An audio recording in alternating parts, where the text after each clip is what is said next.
right now. The country's going to find out. Everything runs through Lubbock. Everything runs through Lubbock. Somebody turn on some damn music.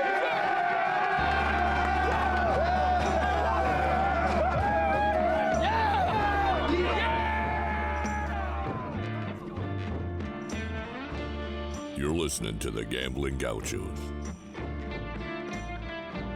Talking Texas Tech, betting on the Big 12 and beyond. We've got everything you need, money lines, memes, and matadors. Well, you want to quit, Ethan? That'll be the day. Now, here's Kyle Jacobson and Rob Bro, the Moneyline Matadors, the Casino Cowboys, the Parlay Picadors. You see, in this world, there's two kinds of people, my friend. Those with loaded guns, and those who dig. You dig. With The Gamblin Gauchos. Oh, and one more thing. It's all West Texas. It always has been.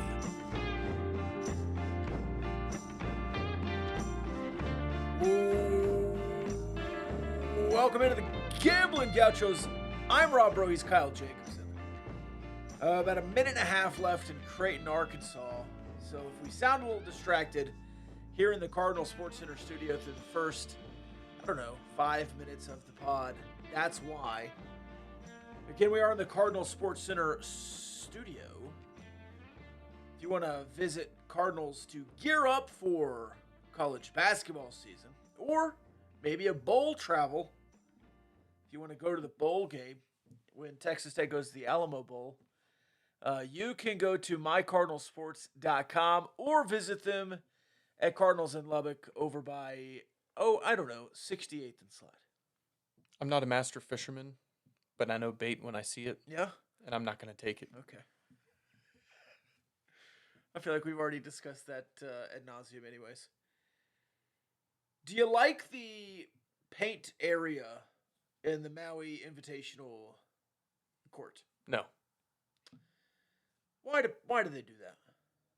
This whole tournament is a little bit... I love that you get great competition early in the season, but playing on that court in a high school gym with these rims that they've made a big deal about is like maybe not the best litmus test. It doesn't quite make sense, does it? Is there a better gym in Maui? I guess not. This is the one. But does it have to be in Maui? No, I don't think so. Could they play at the University of Hawaii? They could. Creighton just goes up by 2 and then finally makes a stop and gets a rebound. Less than a minute left. Let's talk about Texas Tech, Kyle. Texas Tech losing to Creighton. Creighton really good. And then just hitting the absolute dog crap out of Louisville. But Louisville's not good, but they got beat by Texas Tech. I mean, like a rented mule, dominated. And we were talking about it in the Discord earlier. By the way, patreon.com/GamblingGauchos if you want to join the Discord. People were freaking out about Louisville like they just lost to a high school team. What was the deal with that? I don't know. Some of these national analysts, of course, there's a lot of eyes on Maui, are, on one hand, rightfully making a big deal out of the fact that Louisville scored 38 points.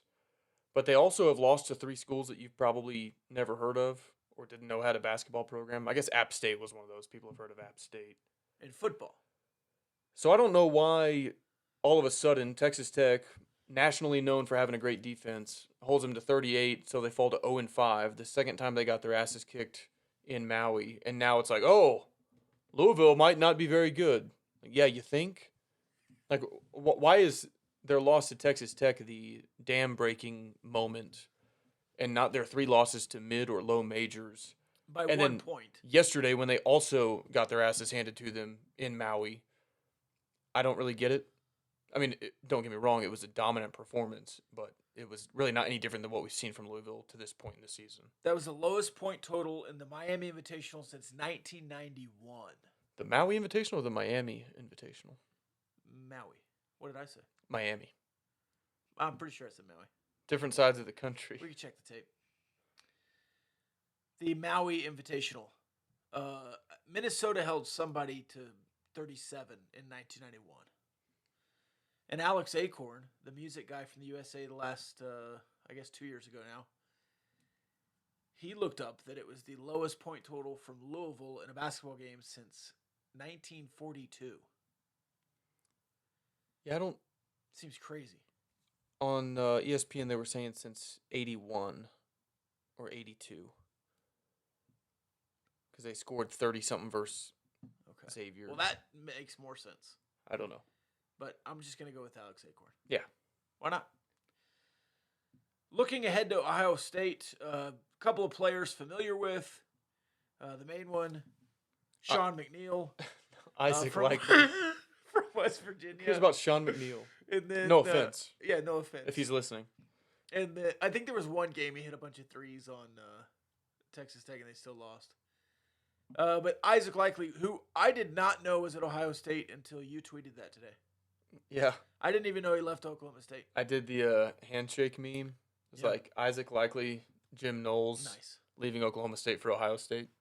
I also had to think for a second on who Jim Knowles was when you posted that. It's like he came out of nowhere last year to Oklahoma State. Now he's just like a defensive genius. And I know he was like around a long time before that, but yeah. I think Ohio State will be really good. I think Creighton is a better team than you at this point in the season. Louisville should not have been invited to Maui. Well, I mean, this is 2 years ago they invited all these teams together. With the benefit of hindsight. Good grief. Which I have a follow-up point on that, but I'm going to finish this by saying your third game is probably your most level competition to this point, and so another opportunity to learn a lot, win a game that should be a quad one game. I tweeted this and people got up in arms, Rob. Tell me where you think the disconnect might have been. That you don't go to Maui to play quad 3 games because you can play 12 of those at the USA before Big 12 play gets here. And a lot of people, just by my observation, that Louisville's net is 130, and if they don't get to 100 or better, then this will be a quad 3 game. Seemingly up in arms about that. Some of them were like we'll just win as if I have any impact on that. Right. Some of them were like, why are we worried about quad losses? I'm like, well, you're not necessarily worried about it. It's just an observation of fact. But you are worried about it. And also, did we learn nothing from last year when you had the top 5 or 6 wins on your resume was as good or better than anybody else's in the country, but games, I don't know, let's call it 7 through 25 is where you missed out. And so you played in Maui because you don't have a good enough non-con, playing home and homes. You go to Maui to play quad 1 games. Quad 2 at worst. And so Louisville is going to be quad 3. They're the worst team in the ACC by any analytical metric.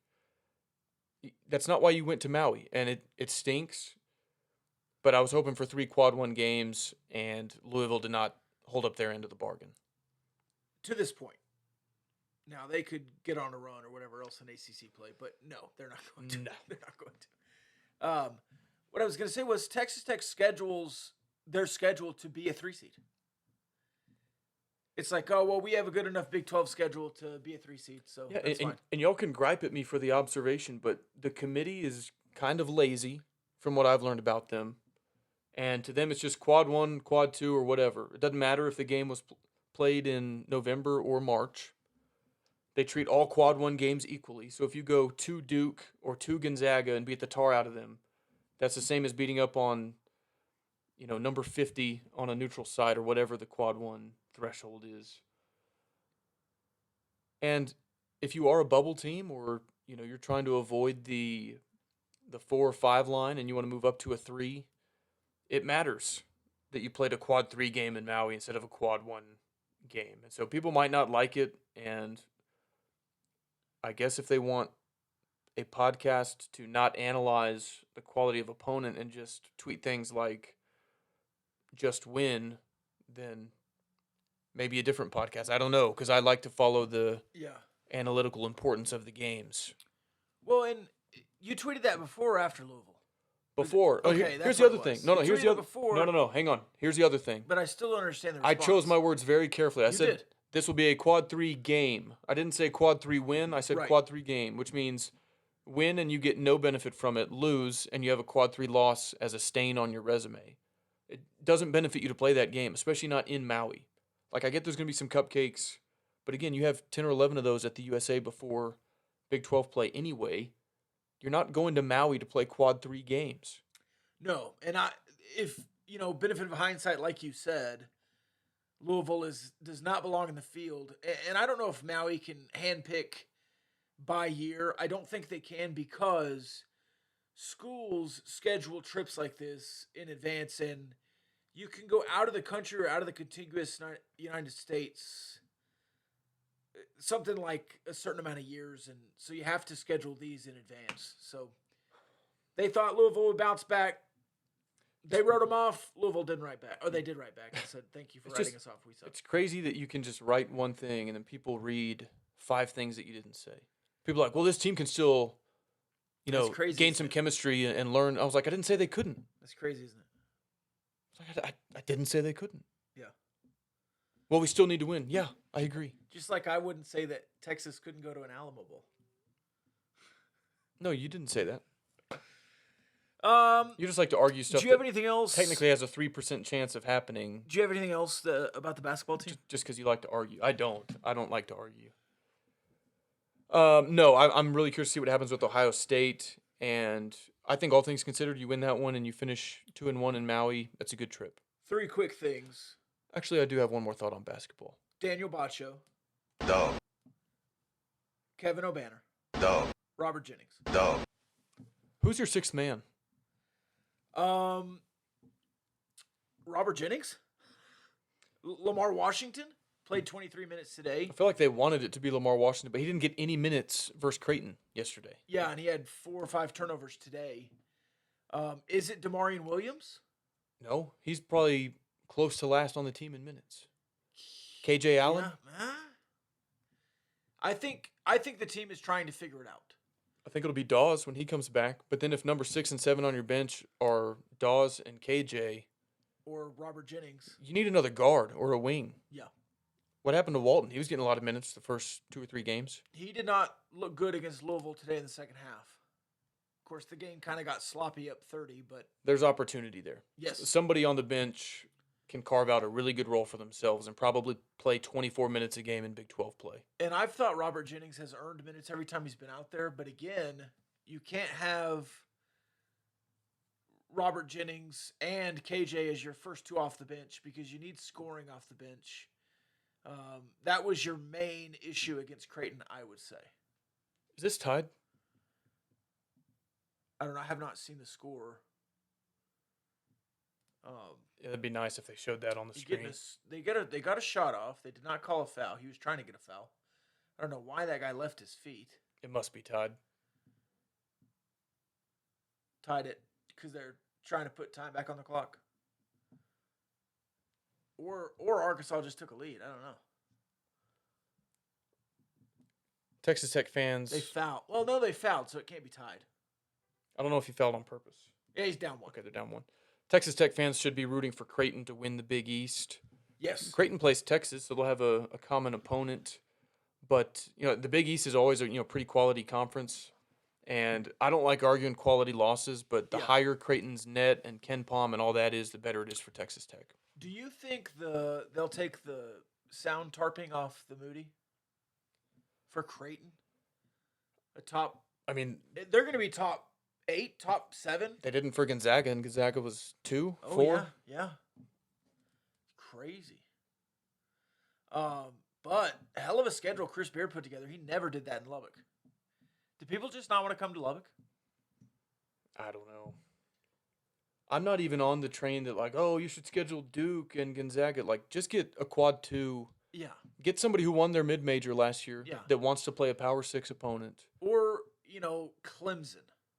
Or like Rutgers. Yes. Somebody with a pulse. Hell, UTEP, UTSA, just a step up from Northwestern Alabama conglomerate. UNT. Sure. I don't get why it is that hard. New Mexico State. Yeah, New Mexico State, Arizona State. Those are close enough to you regionally. Yeah. That should be an easy home and home. Yes. And you don't need 8 games like that. Just No. have like 3 of them. Yes. Can you get, okay, besides the Big East and the SEC matchups that you have every year, play in one neutral site tournament to get 2 or 3 games like you're getting in Maui, and then one home and home. You go away to a Power 6 opponent, one Power 6 opponent comes to you. Yes. I'd be Every year. happy as a clam. Yeah. All right, let's talk football. Let's talk football, man. Football! But before we do that, shout out to our friends over at Rahino Barbecue. You know, some people, Rob, no names, Yeah. because it's not that serious. Uh-huh. Some people would rather eat Skyline chili than Rahino Barbecue. Yeah. And There's nothing you can do for people like that. so terrified to play Texas Tech was Cincinnati before they got to the new Big 12 because of Dana B. Oh, sorry, no names. They it's not that serious, man. And then so they lost to Ohio State on purpose. That was another thing on Twitter. People telling me to like calm down and not take it so seriously. I'm like, I made a joke. Skyline chili joke, guys. Yeah. If I was any calmer, I'd be asleep. First of all, I'm fine. Dana's whole thing was engagement, and then when we He gave gets him it. engagement, Yeah. he was mad. I thought I was pretty mild. I said, you'd rather eat Skyline than Rahino Barbecue. It was a sponsor plug. Yeah. Who And- wouldn't want to eat Rahino Barbecue? It's the best barbecue, top 50 in the state, top 1 in West Texas. I said, sucks to be Dana. It rules to be a Red Raider. He's like, hey, man, come on. It's not that serious. It's like, and I'm then just a 29-year-old washout. I was like, It's okay, like, no, then. you're not, dude. Anyway, Just did a 6-month excursion, went to 7 different schools. hey, calm down, dude. It's not that serious, all right? All right, man. But anyway, Rahino Barbecue is the GOAT. I was fortunate enough to partake this past weekend. Got to get back out there. And hey, don't let the cold weather coming up scare you away. They've got a great patio, heated patio out there in Turks. Olton. So still a great place to go grab some fantastic barbecue. Thank you to Rahino at Rahino BBQ. Follow them on social. Thank you to them for their support of the Gambling Gauchos. We're thankful, right, Rob? This is a season of Thanksgiving. Yeah. Are we going to do something special for Thanksgiving today? Yeah, well, I figured we could go back and forth and say what we're thankful for. Are you going to tell me one thing you're thankful for about me? I could probably do more than one. Okay. Yeah, I would just need some time to really think Yeah, I on would it. need time too. Oklahoma's come to town. Yep. You've not beaten Oklahoma in Lubbock since. 09, I believe. Is that the Ryan Broyles game when he tried to taunt you while while trailing by 24? Was that in Lubbock or was that in? I think it was. Yeah, you only beat them there once. 2011. 2011. Seth Dagey game. Neil Brown was the offensive coordinator. Yep. They ate peanut butter sandwiches during a lightning delay. Yeah.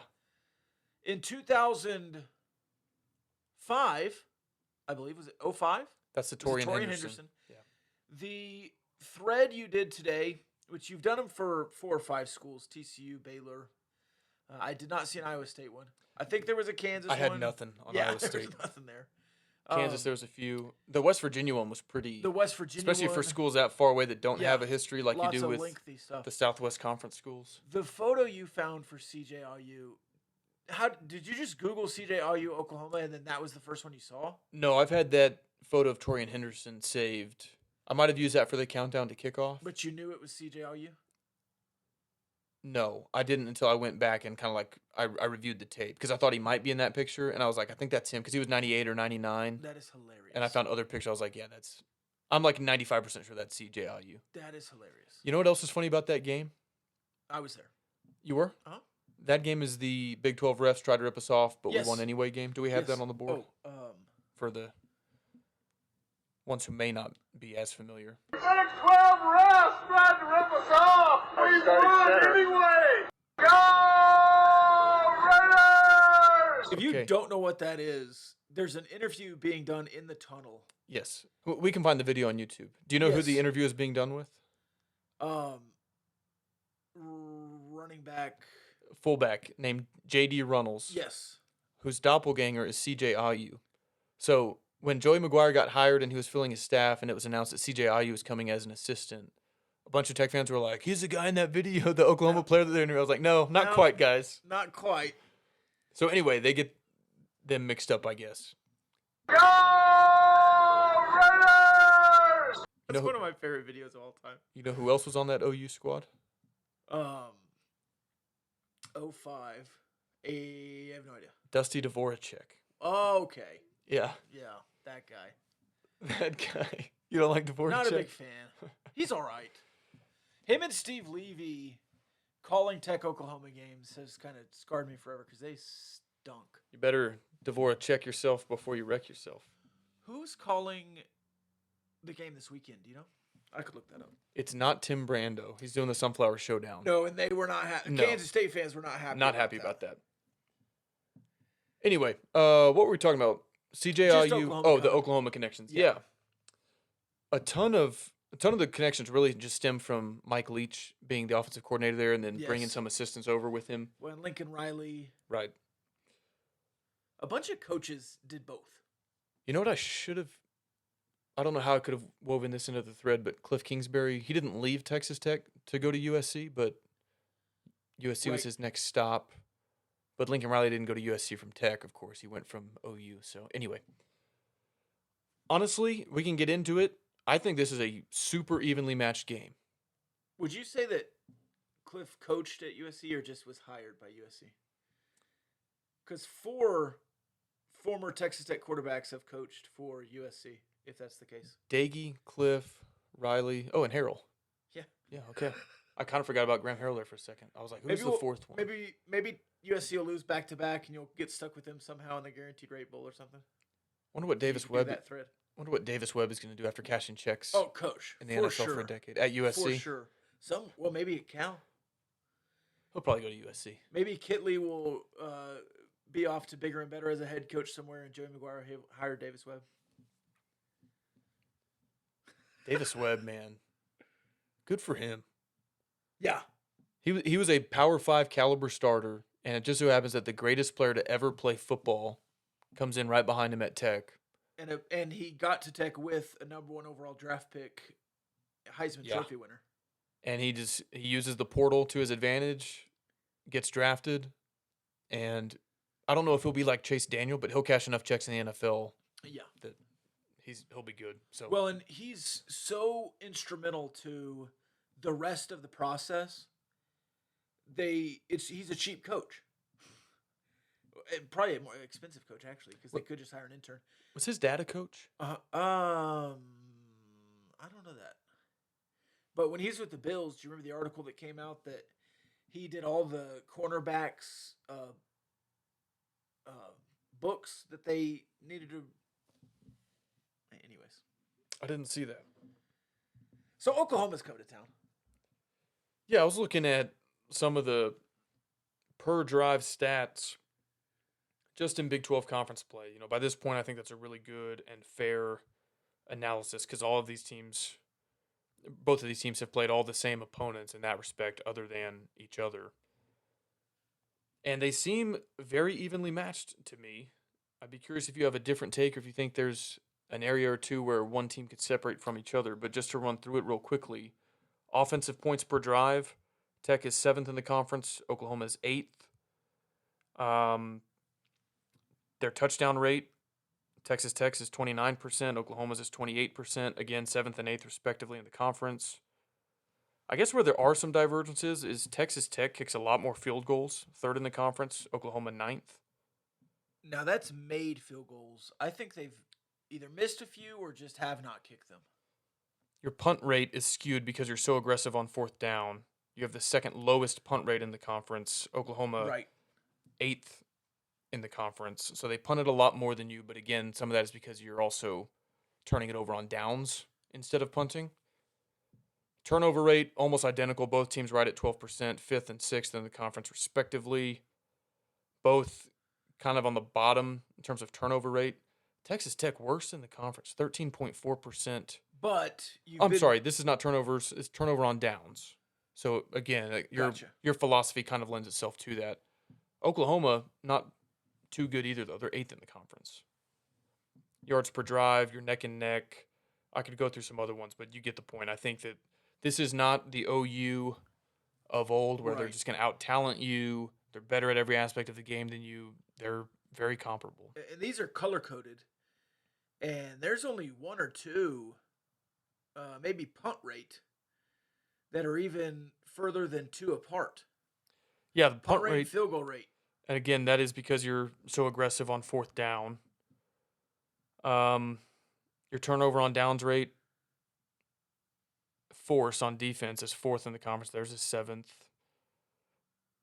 I guess if there's one area where I think maybe there is some separation, it would be the 4th down philosophy. Yes. And so you hate to simplify a game down to just one aspect, but this could be one of those games if OU can get off the field on 4th down, that's a huge advantage for them. And if Texas Tech is successful in leaning into that identity, staying aggressive on 4th down, and converting those attempts, maybe the advantage is theirs. The TV crew this week is Eric Collins and Devin Gardner. Oh, same as last week. They did Iowa State. Oh, did they do Iowa State? Yeah. That was We Devin didn't listen. Gardner. Right. Did they also do West Virginia? West Virginia. I don't know. I think Devin Gardner did another game because you were there, obviously. Yeah, I don't recall. So I think this might be this crew's 3rd Texas Tech game, which I like. I wish that there was more overlap like that where you could have, and I know they do a bunch of Big 12 games, so they'll probably have called an Oklahoma game too. I like that at the end of the year, they know these teams. Yeah, I like that too. Although, so you're right. We missed some of that because we were watching where alphas watch football games. Yes. No free ads. Though if they want to do ads, Yeah. Hey, well, do some live We're shows down. there and everything else. where was I going at that point? Okay, yeah. So we missed the commentary live, and then when I did the rewatch, I'm fast forwarding through the breaks in between plays. But apparently, they were throwing shade at Joey McGuire for being a high school coach, and some of his calls were high school, Bush League. We talked about the coaching advantage, though. Right. When it was all said and done, he outcoached Matt Campbell. I think we covered that adequately on the last podcast. Yeah. So I wonder if they'll tone that down this weekend. You know what? I hope they don't. I hope they keep doing it because I love the fact, and I wrote this on KCAM.com earlier in the week. I love the fact that people call him a high school coach. I think it fuels him. And I want the Texas High School Coaches Association to be proud of the fact that Joey McGuire is a high school coach from the high school ranks. As long as that's perpetuated, the better Tech looks in recruiting. It's kind of like the overrated chant, too.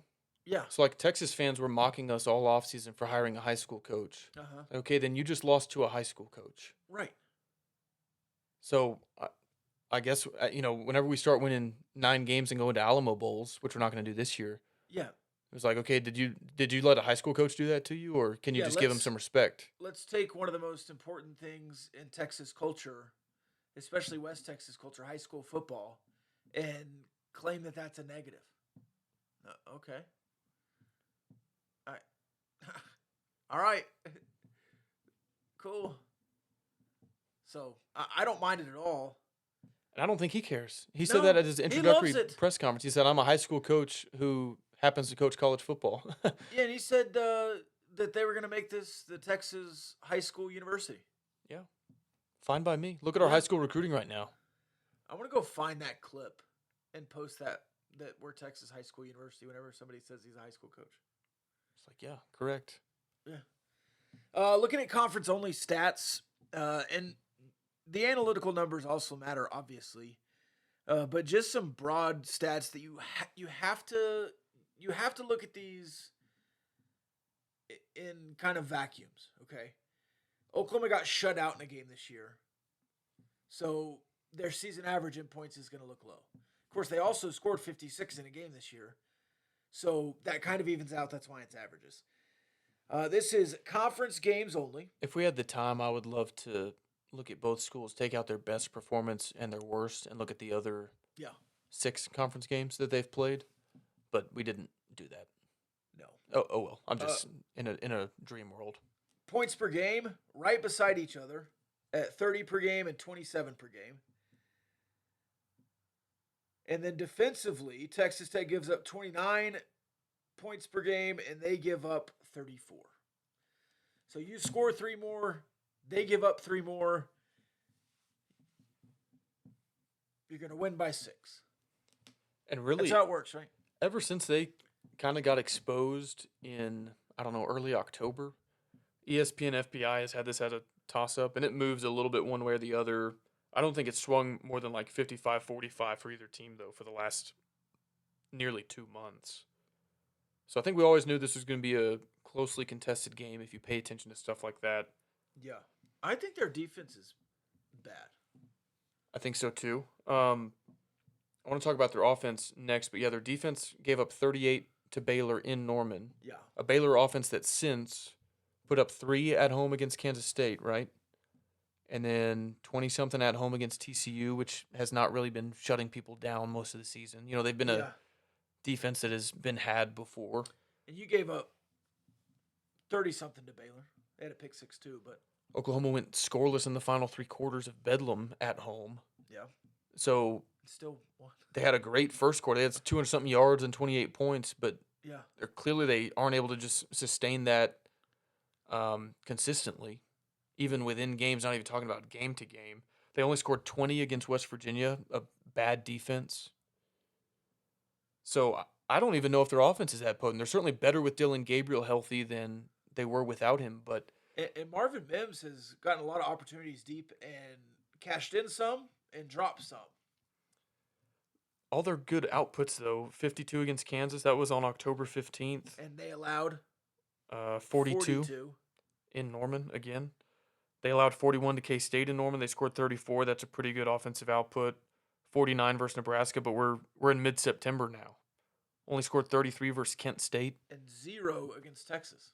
I think the narrative around this team for a long time was good offense, bad defense. I don't know if their offense is that good. Well, and when they were going to the playoff, it was great offense, good defense. Not even good.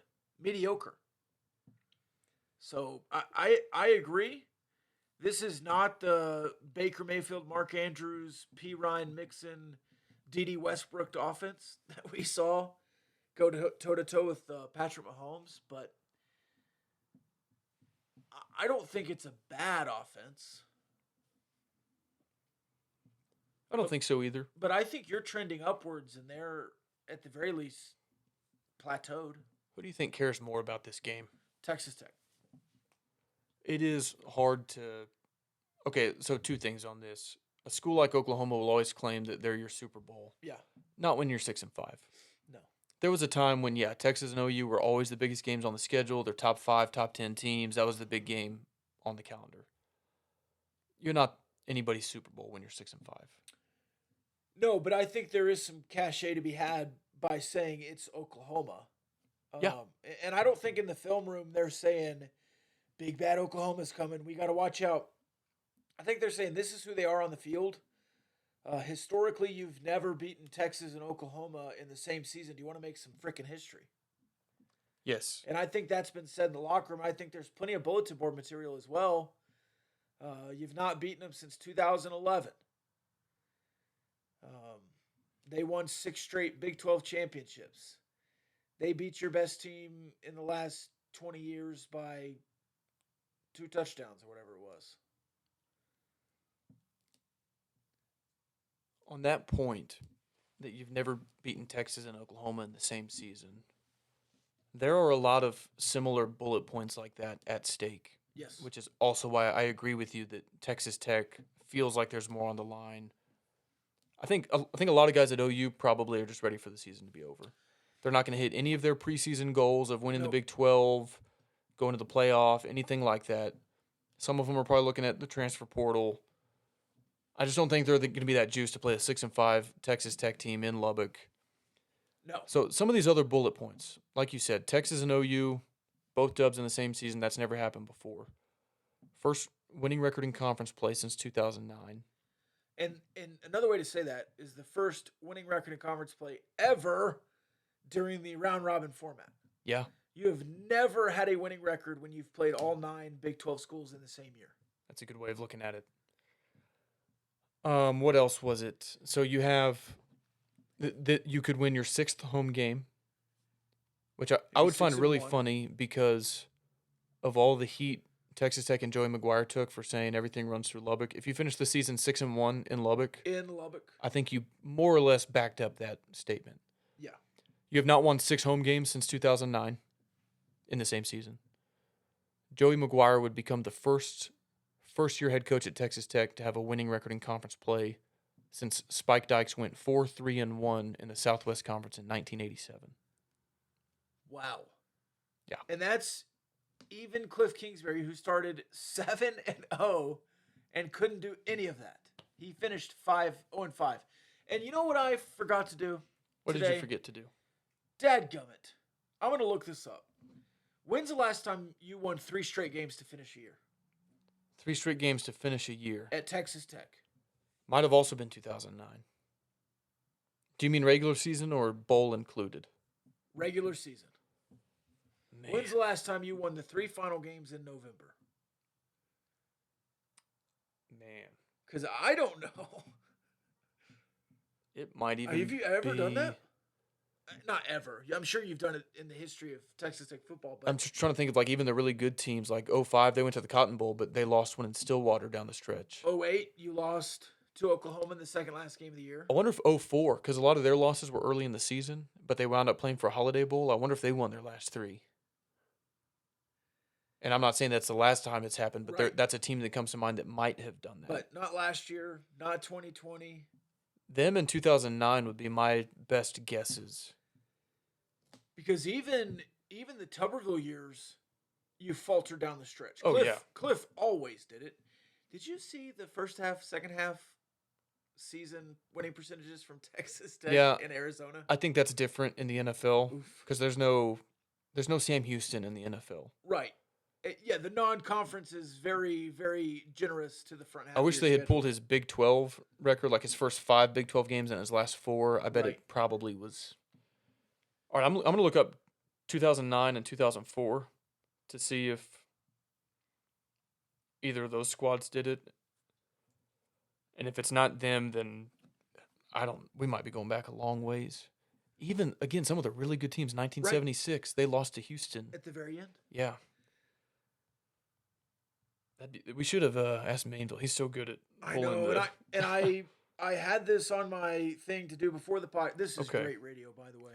So 2009, if you count the bowl game, they finished with Oklahoma, Baylor, and Michigan State all wins. But their third to last regular season game, Oklahoma State, was a loss. So that But 4 out of 3. 3 out of 4. Yeah. What'd I say? 4 out of 3? Same thing. Having a really good time correcting you.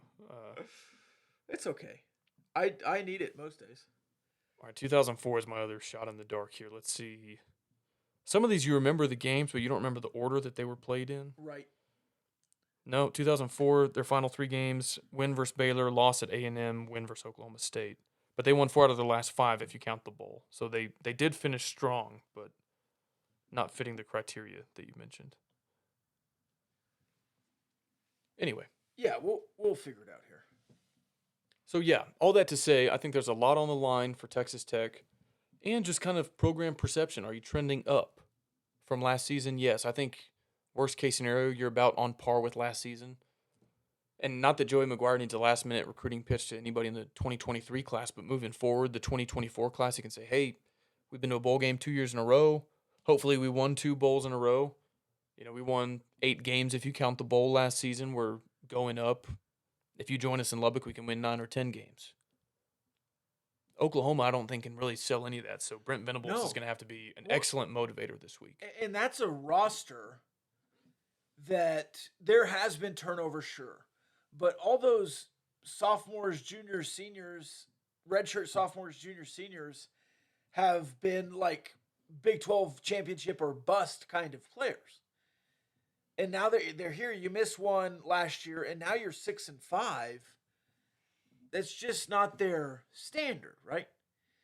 And as we've said numerous times now, you go 7-5 with a 5-4 conference record. That's your best season since 2009. In a lot of ways. Now you've gone 7-5 since, but this is different. It is. And I still run into the occasional Texas Tech fan that thinks it's 2008, 2009, and they're like, well, 7-5 isn't good enough. Who cares if you just make a bowl game?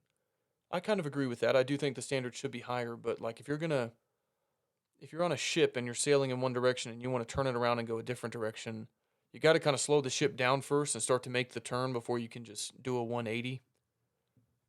So I'm not going to hang my head at all about if you can pull off this win. 7-5 with a winning record in the Big 12, consecutive bowl games for the first time in I think 9 years, maybe a decade. And hopefully, if you win the bowl game and you get to 8-5, I'm not going to gripe about that. I'm going to say this is a great foundation that has been laid in year one, and we're going to build taller and better from here. In the Southwest Conference's final year of action, 1995, Texas Tech beat TCU November 11th, SMU on the road November 18th, Houston on the road November 25th, and then beat Air Force. The Copper Bowl. 4 straight wins. That is the last time that you've done it. You finished 9-3. That is the last time you won 3 straight games to finish the season in the regular season. And 1995. not to be a downer, the 4 games that you won, all of them are against current or former Group of 5 schools. Like there's no A&M or Baylor Right, or but that's Southwest Conference games. Oklahoma State. But I'm saying At the time, Pierce. they were the ones that got relegated after the Southwest Conference. Yeah, I know.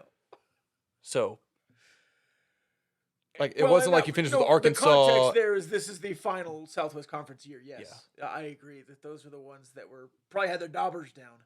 The Copper Bowl, I think, was a James Gray game. I think, and Anthony Lynn. I think they both had multiple touchdown rushes versus Air Force in the Copper Bowl. All right, so in 1993, Could Tim DeRuyter? was Oklahoma. I guess Oklahoma's a bowl game there, huh? Yeah. So you finished with wins against Rice, Texas, TCU, SMU, and Houston to finish 6-6. Could Tim DeRuyter have been at Air Force in the mid-90s? Could have been. I'm gonna pull that up. 1995 is wild. No, he was at Ohio. He was at Air Force 89 to 92. Oh, just missed him then. He went back to Air Force in 2007. That would have been a cool. That would have been a cool factoid. It's crazy how long some of these guys are in the game. Yeah. In 1991, you went 3 wins to finish the year: Arkansas, Baylor, Houston, but missed a bowl game at 6-5. Back when it was hard to get in a bowl game. Yeah. Okay, so I'm back to. Oh man. Very historical pod. Well, I didn't know we were going to go that route with You've it. just not. Okay, so 1973. 1973. Oh, that was a good year. Is that the Peach Bowl? That's when you beat Tennessee in the Gator Bowl. Oh, 73. Gator Bowl. Okay. Peach Bowl was 74. You went 11-1 overall, and your only loss was in week 3. Okay, well. 1973. If you win against Oklahoma, it'll be the first time since 95 and the second time since 1973 that you finish with 3 regular season wins in a row. You haven't won 3 Big 12 games in a row since Cliff's run, right? Surely you didn't in 2014 through 2021. No, I don't think you did at all. Because some of those seasons But you only I- won but did 3 conference games, period. 4 and 5 was so- your best conference mark, so you probably weren't winning 3 in a row. You played TCU early. Kansas, Iowa State, West Virginia When was in that? a row. 2013. Yeah, but we haven't done it since then, right? 14. No, You only won 2 obviously games. in 14. No, you have not. I No, didn't think so. no. Oh man. So, again, are you going to hang a banner for any of this stuff? No. But would it be meaningful for the program in terms of making strides versus where it's been over the last 5, 10, 15 years? Compared to any kind of moral victory or silver lining that Oklahoma can claim, absolutely this game means more to Texas Tech. Even if, all that aside, you just look at the logos on the helmet, OU's not going to get as hyped to play Texas Tech as you are to play them. I hope that the team kind of feeds off the last 2 weeks, buys into some momentum, and says, let's finish the regular season on a strong point, get to a better bowl game, and then let's go win the freaking bowl game.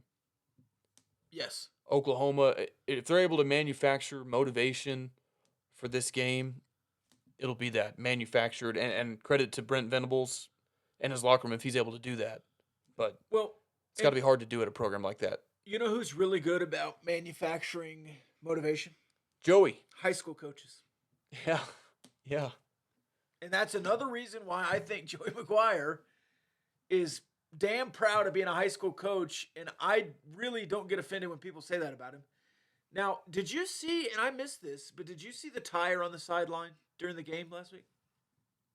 I saw it after the fact and saw that it was a Creed movie reference, but I've never seen Yeah. any of the Creed movies, so I don't get it. So the tire's on the ground in the movie. Rocky picks it up. They're training for a fight against Ivan Drago's son.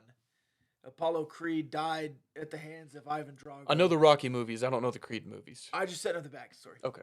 So Creed is preparing to fight the man's son who killed his father Prepare to in die. the ring. Oh, that's a different movie. That was Princess Diaries. You killed my father. Prepare to die. My name's Inigo That Montoya. might be my favorite movie of all time. Really? Yeah, but I don't want to derail As you, you wish. so go ahead. Yes. as You you kind of wish. you've been to Halloween as Dread Pirate Robert. Last year. Yeah. Yeah. I don't know that I knew that. Good memory. Or just would peg you as a Dread Pirate Robert kind of guy. I'll never know. I was Wesley, and my wife was Princess Buttercup. As you wish. What was I even? Oh, Creed. Rocky movies and Creed. So Rocky drops the tire in the middle of the ring, and there's this big, massive guy across the way. He says, "Put your foot in the tire."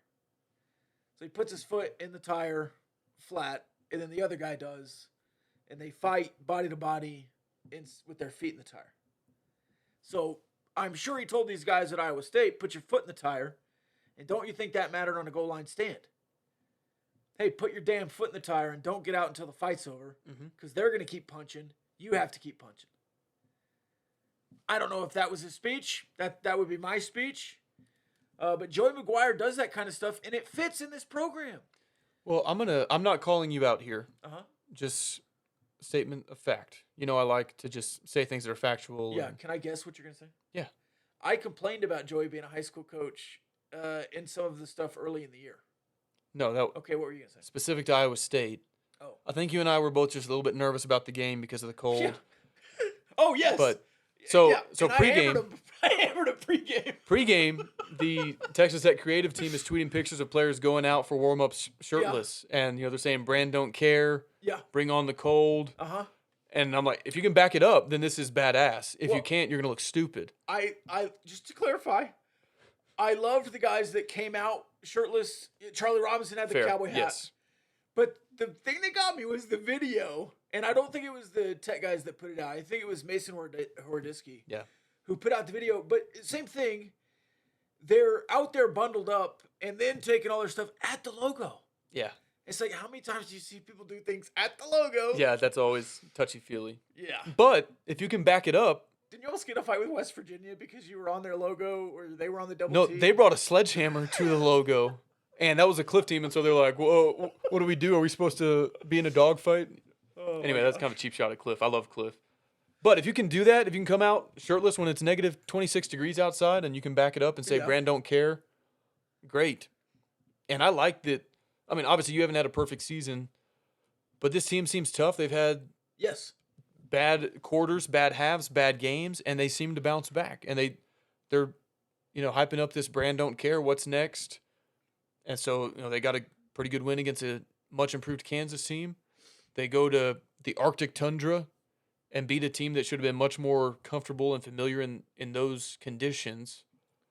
And here they are, for the regular season finale. And I hope that they have that same edge, that same toughness to them.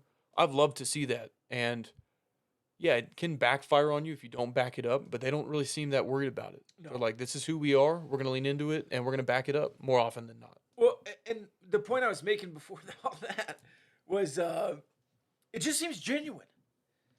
There are coaches that will go out and bury a ball or burn a box score, and it's like, okay, guy. Or when Jason Garrett made the players earn the star in training Yeah, camp. like that's just not you. Or Mike McCarthy smashed in a watermelon, even though it worked. Do you remember when he did that? No. He brought in a watermelon and a sledgehammer, and he's like, they're the watermelon. They smashed the watermelon. Everybody went crazy. Did you have – let's do a getting to know the Gauchos real quick. Mm-hmm. Sponsored by our friends at StayTrig. StayTrig.com, where you can book a local option for your short-term home rental. If you're coming to Lubbock for the holidays, Texas Tech graduation, Texas Tech football or basketball, or maybe you're in and out of the Hub City on business. StayTrig.com offers you an upscale local short-term rental option, and they love our listeners so much, you'll get 10% off your first rental with StayTrig using the promo code Gauchos at StayTrig.com.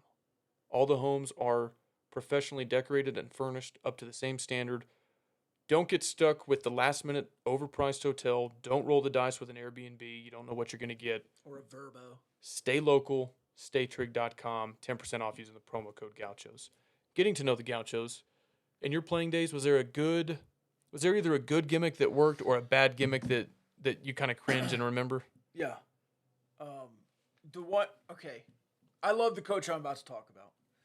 But we were losing a playoff game one year, and the coaches are going crazy because they're like, some of the guys are like spatted up, taped, armbands, and we're on a different kind of turf, and they have those spats that you pull on, not the tape, and they're slipping. So obviously it's the spats and not the different turf that we don't have the proper cleats for. Coaches hated. If you had any drip, yeah, no towels, no sweatbands, yeah. None of that. All right, so we come out flat, and this team in 2006 is peak Mike Leach offense. They're running hooks and slants, and then their splits are this wide. I swear to God, 4-foot splits. So you can't get a pass rush. The quarterback has all day, and he's spotting us all over the field. But we're not down big at halftime. But 4-7, tough year. Low seed in the playoffs. They were going to kill us. We go in the locker room. The coach, he's giving his speech, right? And all of a sudden he goes, I have more school spirit in my pinky! And she puts his pinky up like he's drinking a cup of tea. And we're all just like, okay, that was supposed to sound really cool for you, but you just starts waving your pinky at us. Yeah. But he was the king of those gimmicks and everything like that. He would always, when he thought maybe we weren't working hard or whatever, he'd say, you want to be this kind of guy, and show us his palm, and then say, or this kind of guy. And he'll have a state championship ring on. But he's talking about being two-faced, but it was always get you one of these. Yes, you want to be this kind of guy or this kind of guy. Like Don Billingsley, get you one of these. Yeah. I've got a few. Do we have time? Yeah, one more. If you ran a sprint short, he'd call you an 18-yarder because we would do 60s, 40s, 20s.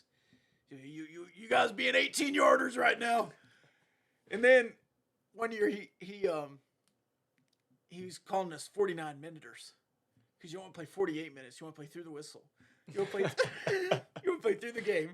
49. You got to play 49 minutes of football tonight. All right.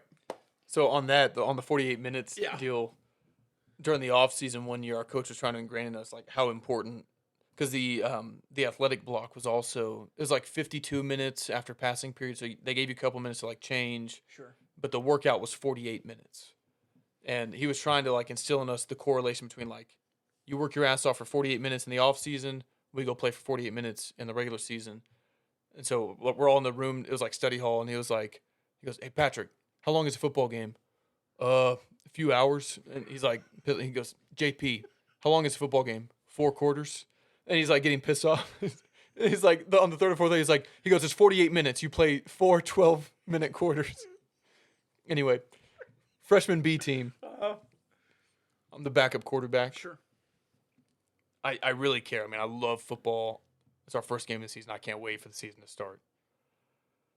It wasn't until I was older and more mature that I realized nobody in the world cares about a freshman B team game. Not even the coach. No. The coach is there. He's worried about the next game. Yeah, he's a varsity assistant coach. Yeah. And he wants to move up the ladder in his career. He's just stuck coaching the freshman B team. So anyway, I'm in the zone and listening to my iPod, my pump up music. I'm taking it serious. You know? Yeah. And he comes in for the pregame speech and he goes, all right, everybody, take a knee. He goes, none of you are ever going to be the starting quarterback for the Dallas Cowboys. He goes, I'm not going to lie to you and tell you that you are, because you're not. And I'm like looking around at my friends. I'm like, where's he going with this? He's kind of bringing us down. You know, it's supposed to be like a pump-up speech. And he was like, none of you are ever going to win the Heisman Trophy. Like, okay. He goes, boys, I want you to fake it till you make it. Basically like, y'all suck at football. but go out there and pretend that you don't for an hour. Yeah. And, you know, Probably 36 minutes at that time. yeah, just run the plays as if you're good at football, Yeah. and we'll see where things are. I was like, this is the worst pump-up speech of all time. Yeah. Another time we were screwing around with a team that wasn't as good as us. This was on varsity, so a little more serious. We go into half, it's like 7-7, but we should be killing them. And our coach is just so we had an offensive locker room and a defensive locker room. So he's talking to the offense, and he's pissed off, and he ends it like this. He goes, "They are dog shit on defense." This dramatic pause, and y'all are just sniffing it. I was trying so hard not to laugh. I was like, dude, hold a straight face till he leaves, because he always comes and yells at you, and then he leaves to go convene with the other coach. I was like, Yeah. do not laugh until he leaves the room. That's a great line. Then the last one, this wasn't really a gimmick. It happened pretty naturally. But before the game, all right, so we had a good Division I caliber offensive lineman. And when you first get to the stadium, before you even do walkthroughs or anything, we just had we would walk the field, I think it was called. You go sit out on the turf for 10 minutes to kind of take it in. And he would sit right at the goalpost with his back up against the goalpost and just sit there for a few minutes. Then we'd go in, get your stuff on, then you'd come back out and do stretches and warm-ups and everything. Well, we had this other guy who was a little bit of a troublemaker, linebacker, defensive end. So he's not as big, but he can kind of hold his own. He knows that it's our offensive lineman's spot, but he goes and sits there anyway for no reason. He's just being a thorn in his side. Right. And the offensive lineman's like, "Hey, that's my spot," and he's like, "Big whoop," He's like, "Hey, get the hell out of my spot like this. I've been on varsity for 2 years. This is where I sit before the game." He's like, tough shit, basically. They come to blows. They're punching each other. The coaches aren't out on the field with us yet. And so one of them has a bloody nose, and we're like, well, crap. Coach is going to see this. Yeah. Know that there was a fight, and he's going to be pissed. So we try to hide it. We're like, dude, just, cover your mouth or something. And we get halfway up the tunnel. We think we're about to get away with it. And our coach kind of does a double take. He's like, what the hell? Why is your nose bleeding? And so then I'm like, okay, get out of here. Just go to the locker room. And, again, offensive locker room, defensive locker room. He goes to the defensive locker room first. And this is as pissed off as I've ever seen our head coach. And he got pissed off a lot. And we can hear him, on the other side of the locker room walls, just laying into him, ah. It's just muffled through the walls. And we're like, dang, he's about to come for us. He comes into the offensive locker room. And he keeps starting sentences and he can't finish them. He goes, y'all want to go out there and... He's pissing, and he goes, I can't even look at y'all. And he just walks out. And I was like, okay, that wasn't that bad. 5 seconds go by. He sprints into the locker room, kicks the crap out of a trash can, goes flying across the room, and just laying it. I was like, there it is. I've you ever have one of those moments where you're witnessing something embarrassing? You're witnessing a conversation between two other people, and you just wish that you weren't there right now? Yeah. It was that feeling times 1,000. I was like, I wish I could die right here and not have to experience this. Even though it wasn't directed at me. Yeah. The maddest I've ever seen our coach, and he got mad sometimes. And I think we won that game. But I bet. dude, a lot of things will piss off a coach. Apparently 2 players fighting each other yeah. an hour before the game. For no reason. Yeah, over something totally stupid. And 2 of his good players. Again, Division I caliber offensive line, starter on our defensive end. It was not good. I'm glad I wasn't one of those 2 because I don't know. I'm sure they had it coming after that. I don't really remember if they got punished. But so it's funny. After he yelled at us, he comes back in before we actually go take the field. He was like, hey, wanted to apologize. That was an isolated incident. I got mad at the wrong group of people. We're like, yeah, you think? We didn't punch anybody. But anyway, I guess it worked because, like I said, we won that game. They get wound up. Yeah. The most awkward team meeting we ever had like that, because our coach was verbal too. Mm-hmm. Love him. Good man. They toned down quite a bit in my time in high school. From my freshman year to my senior year, it was quite a different vibe in the locker room. But to a Christian private school, and the coach never cussed. Ever. Didn't like it. Gosh darn it. Yeah. Dadgummit. Dadgummit. He'd say dadgummit a lot. Anyways, he comes in and drops a couple of bombs Like we just had a good game. Yeah. We're about to watch film. All the troublemakers had good games, so they're sitting on the front row. Like, the guy's finally gonna like me. And he walks in and says, "I hear you guys like to say the words F, Yeah. ass, shit," and the guy's never cussed in his life, and we're all just like, "What? What is going on? What is going on?" He also has a stack of papers, so he's reading off people's Zangas of like, Oh gosh. Some people have said. It's like the modern day Yeah. guy posts on his Instagram story or Yes, something. Yes. So we had to. I was on your MySpace profile, son. I did not like what I read, not one bit. Yeah, listen to this guy read Zanga posts about guys being hung or whatever, and it's just the most awkward. And then he goes around to every single person in the locker room and says, "Son, do you cuss?" Do you now or have you ever? Every single person in the locker room, he went around, and if a guy said yes, he'd go, "That surprises me, man." I played select basketball in middle school, Yeah, and our coach. this is a really long get to know the Yeah, guy. but it's good. Yeah, It's good for the people to get to know the Gauchos. Our head coach was a hard ass, especially for middle school. yeah, And we're like suburban kids. Most everybody comes from like good 2-parent homes. Pretty soft, honestly. Mm-hmm. Hopefully they all kind of like toughened up later in life. sure. But our coach is like not that at all. And so we had one guy in our friend group who, when you're like 12 or whatever and it's like badass to cuss. Sure. That was him. Like he knew all the cuss words and like Yeah. knew what other words meant that, I'm like this naive. I'm like, The syntax was probably a little off. Yeah. But And so he was kind of like, I guess, funny or revered in our friend circle because like he knew all the bad words. Anyway, he was on the basketball team with us too. And this one time we were playing in Waco, and this team from, I think it's pronounced Mejia. yeah, man. Mejia. The locals apparently call it Maher. Dude, I kid you not. These guys, like 5 of them, roll up just in the bed of the coach's pickup truck. Like that's how they get to the game. And we're like, look at these, come on.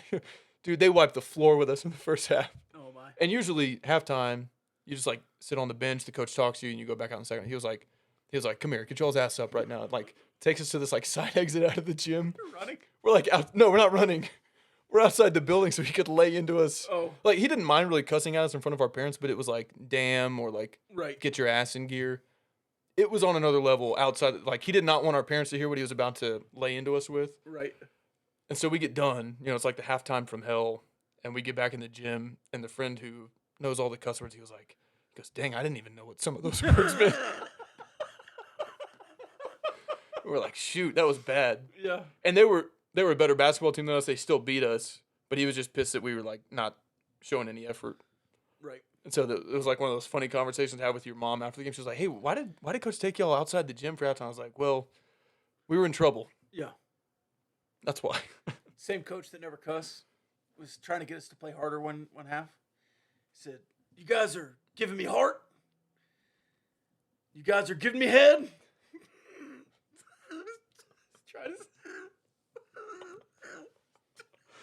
Trying to say we were just playing smart. Yeah. I had a freshman the same freshman coach who said you're not going to win the Heisman Trophy. I guess because we were just freshmen, he tried to catch himself before he would cuss at us. Sure. Some kid screwed up in practice. He goes, "Hey man, get your head out of the sand." And we're like, by then we're like 14, 15. We're like, you can say ass in front of us. Yeah, you you can can say say pull your head out of your ass. But Oh man. anyway. You want to make some picks? Yeah, do we need to do Discord mailbag? We can do either. You want to do that first? Yeah, sponsored by Diversified Lenders. Turn your accounts receivable into cash. DiversifiedLenders.com. Who has better hair, Rob Bro or Quinn Ewers?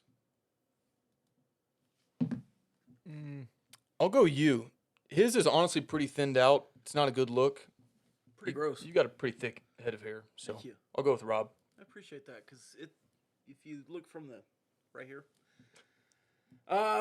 even after the Great Clips fiasco, it's still Rob by a mile. That's Big Hen. That's not a question, but Big Hen is the GOAT. after the move to the SEC, who gets canned first, Sarkisian or Venables? Man. I think, Also, this is DDoS. Shout out to DDoS if you remember who that is. yeah. I think Brent Venables is the worser coach. So on merit, I think that the what? worser coach. Worse? Is it just worse? Nobody ever called me Grammar Gaucho. He's the lesser of the two coaches. Sure. So on merit, he probably deserves to get fired. I think you generally would say Sark is the better coach. But he also got there a year later, so maybe he has a longer leash. I think Sark is actually I think he's a good X's and O's coach. I don't know if he's a good motivator, leader of young men. Yeah. And I think Texas will pull the trigger more quickly or quicker. Now I'm really self-conscious about my word choice. I'll say burnt vegetables because I think one more year like this and he's toast. If Sark can get to 9 wins this year, I think he'll not be safe but more comfortable, and he can sell them on like we're going in the right direction. Yeah. Whereas burnt vegetables has not done anything going in the right direction yet. And there's still a legitimate chance that Texas is in and wins the Big 12 championship. Yeah, it would take a KU upset of K-State, but I don't think that's crazy. And Texas is pretty heavily favored versus Baylor. So yeah, if they're playing for a Big 12 championship. How focused are we on OU? Pretty focused, honestly. I was slipping earlier in the week because there was a World Cup match. Basketball. Yeah, you're in Maui 3 days in a row. I hope that it's not too late to completely shift our focus 100% to OU by like Wednesday, Thursday. And then you got Thanksgiving, so that is going to be a distraction for some. So we need everybody's tweets and everything to remain focused. Doesn't matter what we wear. Okay, let's just focus on beating OU. What are your 3 favorite and 3 least favorite Thanksgiving sides? Man, I don't want to do 20 minutes here. I made my thoughts clear in the Discord. This isn't on the Discord mailbag. I just wanted to ask you this so I could get this soliloquy. My opinion, in short, is that Thanksgiving foods are largely overrated, and there's a reason why we don't eat most of them more than 1 or 2 days per year. Sides, give me mac and cheese, mashed potatoes, and dinner rolls. If you'll notice, none of those 3 are specific to Thanksgiving, so I'm not a green bean casserole guy, I'm not a stuffing guy, I'm not a pumpkin anything guy. Give me the turkey and ham, and then those sides I mentioned, and I'm good. Cornbread dressing is elite. So is rice dressing, but I'm Cajun, so. More for others. That's a good thing about doing Thanksgiving with me is I'll leave all that. Do you like dirty rice? Yeah. That's rice dressing. Okay. I'd probably. And we eat that all year. I mean, that's not a. Yeah. I eat mac and cheese, mashed potatoes, and dinner rolls year round. Yeah. I would rather see us. Look, America is the most diverse country in the world. It's a melting pot. Texas is one of the most diverse states in that most diverse country in the world. Yeah. I would love to, almost like a 4-year cycle. 1 year you go Tex-Mex spread. 1 year you go barbecue. 1 year you go Italian. 1 year you go Chinese food. I think people like the historic nature of Thanksgiving, and you tell the story of the first Thanksgiving. But we could do that with different and better foods. Oh, I'm not the turkey guy. I'm not going to complain. I don't care what you serve me as long as I'm with my family, because that's what matters to me, Kyle. I'm just saying that there's other, like, especially Chinese food. You could go pot stickers, you could go chicken, you could go beef, you could have different kinds of noodles, you could have rice. Certainly a lot of vegetables in the mix. Now, I don't know about, like, desserts and stuff. Maybe you still incorporate some of your traditional desserts. Pumpkin pie, I think, is Chinese. It's got 5 spice in it. Anyway, I'm also not a pie guy. I can't eat pecans. I'm allergic. I don't like pumpkin flavored anything. You're allergic to tree nuts? Yeah. I don't do walnuts, pecans. No. What about bofa nuts? A chicken pot pie? Yeah, all day long. You're a big pot pie guy. I like chicken pot pie. I like turkey pot pie. What if you did a turkey pot pie and then maybe a side or 2? Yeah, honestly, a lot of the Thanksgiving ingredients you could throw into a pot pie and it'd be pretty good. It would be great. So, just use the turkey gravy and. Here's another thing I do like about Thanksgiving. It's probably a way in which I enjoy the food that's different than how other people might enjoy it. But after Thanksgiving, you've got about 3 or 4 days worth of turkey or ham sliders. Yeah. Just on reheat, and so. Did you say that? What? I mean, everybody does that. I didn't know if everybody did that. Oh yeah, that Thanksgiving sandwiches. Is that what they're called? I mean, Thanksgiving sandwich? leftover sandwich. Yeah. Everybody does that. Okay. Okay. Oh, you remember the Moist Maker in Friends? No. I'm Not not a familiar with Friends that guy? show. No. They dip the middle piece of bread in gravy. Okay. What's the uniform combination prediction? He already said black, red, black. He didn't specify, though. He did not. I hope it's throwback black, red, black. I'm not going to get my hopes up because it's probably not, but that would be sweet. Have they done a red throwback? No. Yeah, well, white, red, white, but they have not done red with black yet for the throwbacks. Watched the game against Creighton. We lost. Didn't watch against Louisville. We demolished. Am I no longer allowed to watch the game? Who is that? Big hint. Ooh. If it was like Maddie, I was going to say, yeah, stay away, but I No want curses. I want Big Hen to be able to watch the game. Yeah, ain't no curses. Kind of a shot at Maddie. Well, yeah, that's okay. I mean, I already cut him on That's true. a previous episode. Now, this is an interesting question that I'll just let you answer however you want to.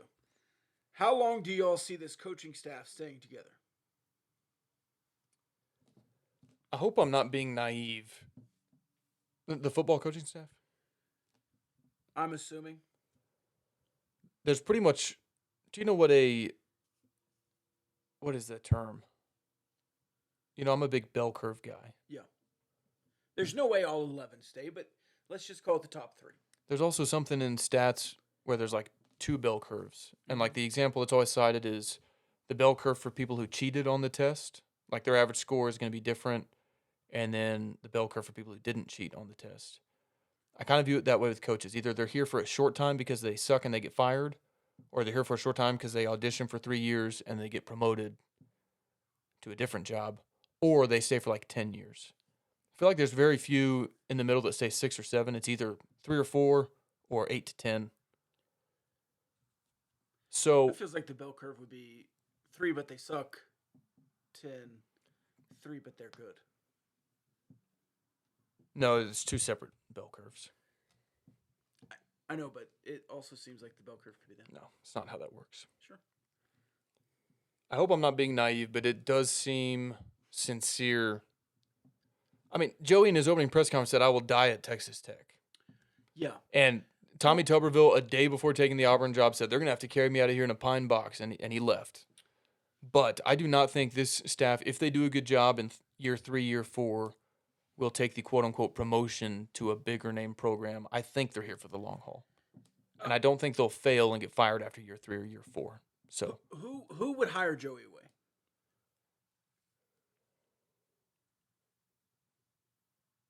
Is there another school that could outpay? A&M? Don't you think they would love that? Oh, they would love him, and Texas would love him eventually, I'm sure, if he wins at Texas Tech. But is McGuire Tadlock? Is he in West Texas where he wants to be? And College Station and Austin just aren't his speed. He would rather be in West Texas or the Metroplex. I think it would have to be a program that recruits Texas really heavily. Yeah. That is clearly a rung or two above Texas Tech, like an Oklahoma, an LSU, an A&M, a Texas. Like, he's not going to leave for Baylor or Oklahoma State or Colorado, or even, I don't think, like a Nebraska with the state that they're in. I think Tim DeRuyter is Here's a question finally for in a you. place that he can settle down.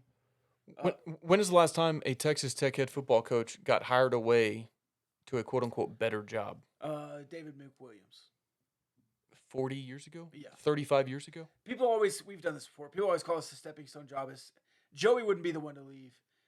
Kitley. Tubbs left for Cincinnati. Right. Yeah. The others we either fired or they retired. Right. Kitley would be the first to leave, I think. He has the most opportunity to grow into either a head coaching job or whatever else.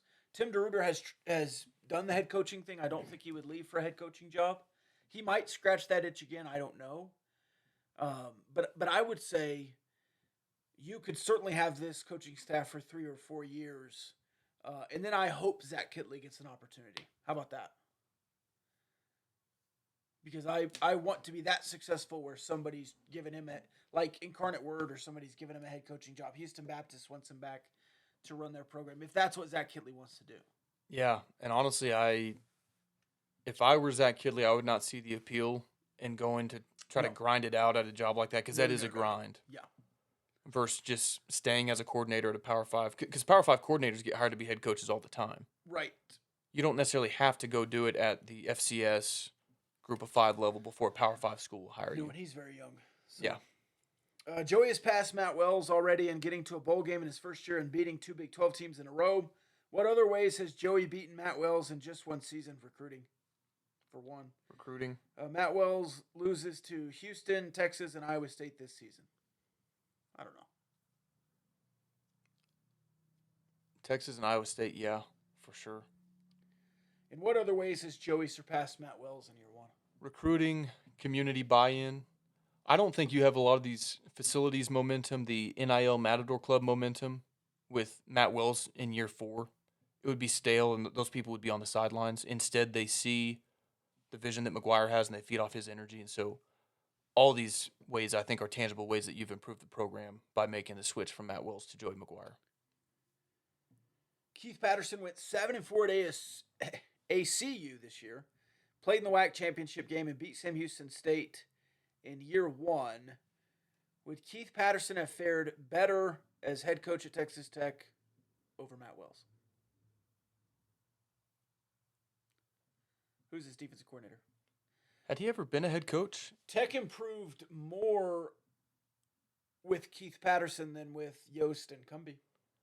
Keith Patterson was 1-0 at Texas Tech as head coach. Yes, he was against Kansas, 16-13. Matt Wells got COVID. Yeah. I hope that Keith Patterson would have a different recruiting strategy. Could it have been worse? Yes. Really? Oh, the recruiting strategy? Yeah. No. No, I the coaching could have been worse. I mean, that's like a famous last word, but it was pretty bad. Yes, I like Keith Patterson more than Matt Wells. I always did. I loved Keith Patterson at Texas Tech, and I would have kept Keith Patterson in some worlds. I liked both your coordinators last year. Yes. I thought most games, TCU was a disaster, Texas was a disaster. Right. OU out-talented you. Besides that, in every game, Cumbie and Patterson seemed like a pretty good duo. If you had the right CEO doing the recruiting and delegating, they could have been very successful here, I think. Yeah, that trio would have been very successful long term. Like if Joey had just kept those two. Yeah. Yeah. I really like DeRuyter, and I don't think I ever got this thought out, but DeRuyter is finally at a place where he can set down some roots, but he's been a fast mover. He's kind of a guy that moves on a lot. But he was at Cal for a good stretch. And I think Texas Tech is a place that DeRuyter fits really well and could stay. And as a defensive coordinator, it's not a high bar here. People are very happy with him this year, and he's doing just what Patterson did the last 2 years. Yeah. 30 points a game. And I think I think and hope he would see the potential in McGuire and Blanchard and Nance's recruiting chops. Yes. With his track record, he's coached Von Miller. Tyree Wilson's about to be a top 20 pick. Kayvon Thibodeau. And that's only one. Several defenders through Cal. That's only one position on the field. Right. But I would have to think that they make a pretty formidable duo, saying like McGuire can get you in the door with any coach in this state. Yeah. And then you can go sell them on Von Miller, Kayvon Thibodeau, and soon to be Tyree Wilson. Yeah. And again, that's one position, but you can sell that to a defensive tackle. You can sell that to a linebacker. Say we develop and find the best. Come play for us. Did we talk about this on Sunday? No, we didn't because he said it Monday. Reggie Pearson. Dog. Back. Rabbit back. Weston Wright back. Allegedly. No, he was weighing it. Yeah, he was going to. But just those two safeties is huge. Yeah, so I think Don Williams had an article about this. Muddy is for sure gone. He has no eligibility left. Right. Krishawn Merriweather and Tyree Wilson, of course. Mm-hmm. The ones that are really going to make or break. Here's a fun prop bet for you. Rashad Williams, Yeah. Malik Dunlap, your two starting corners, and your 2 starting interior defensive linemen, Jalen Hutchings and Tony Bradford, they're all, it seems like, on the fence, guys. They could come back for the right opportunity. They could leave for the right opportunity. Over, under 2.5 from that 4. We'll be back in Lubbock next season. I really think both of those defensive linemen come back. And if I was Malik Dunlap, I would come back. So, just because I hope it happens, I'm going to say over. I think I agree with you. I don't think any of them, I think they would all be fringe NFL, like camp invite guys. Yeah. And with NIL, you could say, hey, young man, come back and make another $25,000, get your MBA, continue to develop. And it's a totally different ballgame with an Eric Ezukama, who you said, like, dude, go get paid. You're a 3rd rounder, go get paid. Capitalize on what you did. If you're a camp invite guy this year, your stock can only go up, really. I mean, unless you get a really devastating injury, God forbid. Right. I think some of those guys have the NFL measurables or, fringe. The corners have really good measurables. Rayshad, I think, is he, because he's a year older. Well, I guess he's the same age as Dunlap. Dunlap just jumps so much from one system to the next. Just think about year 2 in this system. It seems like he really fits. That'd be a huge, if you get both, or even one of those defensive line back. You have Philip Bleedy, they've been a great 3-man rotation to kind of keep them fresh. Gamblin Gauchos athlete, Philip Bleedy. If at least 2 from that trio, Bleedy, Hutchings, Bradford, are back, that's a good start. Joseph Adedere looks like a dog.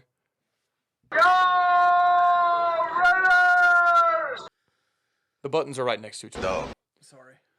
If you get at least one of the corners back, that's a good starting point. Adrian Fry is gone. He's out of eligibility, so maybe Kobe Minor. So it's really only a kind of Jalen Peoples or a freshman. It's really only kind of a daunting scenario if you lose both corners, both defensive linemen. Then you kind of start to feel a little bit thin. Well, and I thought you were going to lose either Reggie or Rabbit, too. Yeah. Both of those back is a surprise to me, which is really good. And the more these guys that come back as seniors and COVID seniors and juniors even that have an opportunity at the NFL, that's all culture. To wanting to come back. And that's proof that they think it's changing and they want to be part of the change and they want to be part of the big season here at Texas Tech. There's also just seemingly some precedent there. Guys like Colin Schooler, Rico Jeffers, choosing to use the extra year. So I know it's a decision that these guys have to weigh.